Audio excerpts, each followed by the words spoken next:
Bismillahirrahmanirrahim. Assalamualaikum warahmatullahi wabarakatuh. Saya Muhammad Zulfaqar bin Abdul Halim. Baiklah, pada hari ini saya akan menerangkan tajuk daripada tahun 4 unit 6, iaitu zaman prasejarah. Baiklah, kita masuk kepada pengenalan.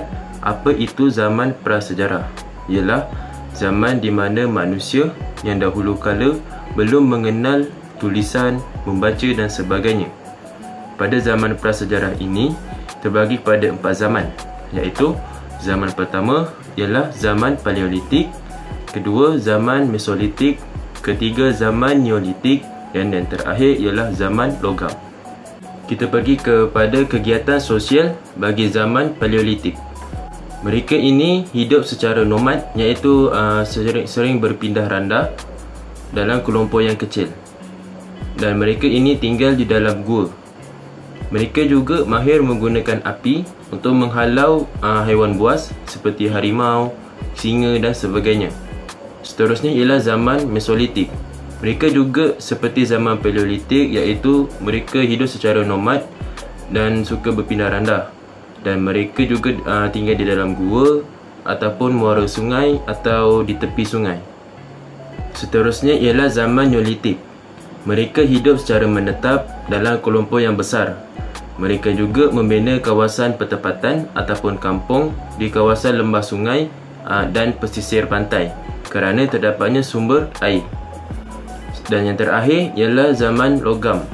Mereka juga hidup seperti zaman Neolitik, iaitu secara menetap tetapi dalam kelompok yang lebih besar.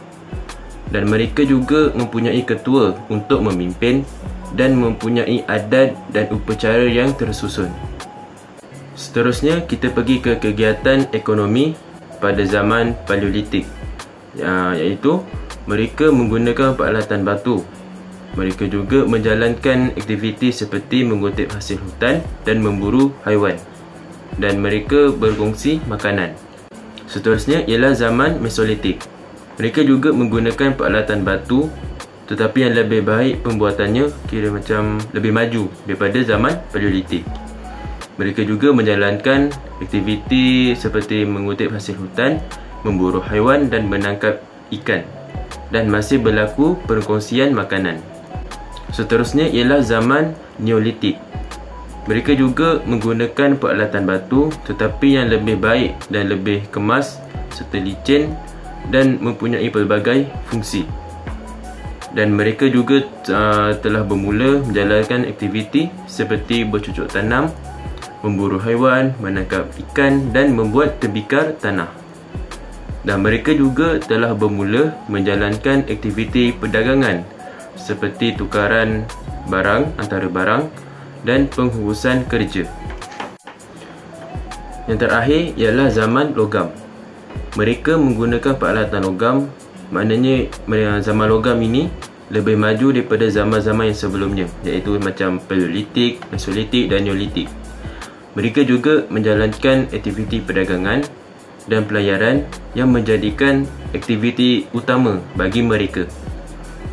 Mereka juga menjalankan aktiviti perdagangan secara tukar barang, tetapi semakin berkembang. Dan mereka turut menjalinkan hubungan dengan kerajaan luar. Itu saja daripada saya. Sekian, terima kasih. Assalamualaikum warahmatullahi wabarakatuh.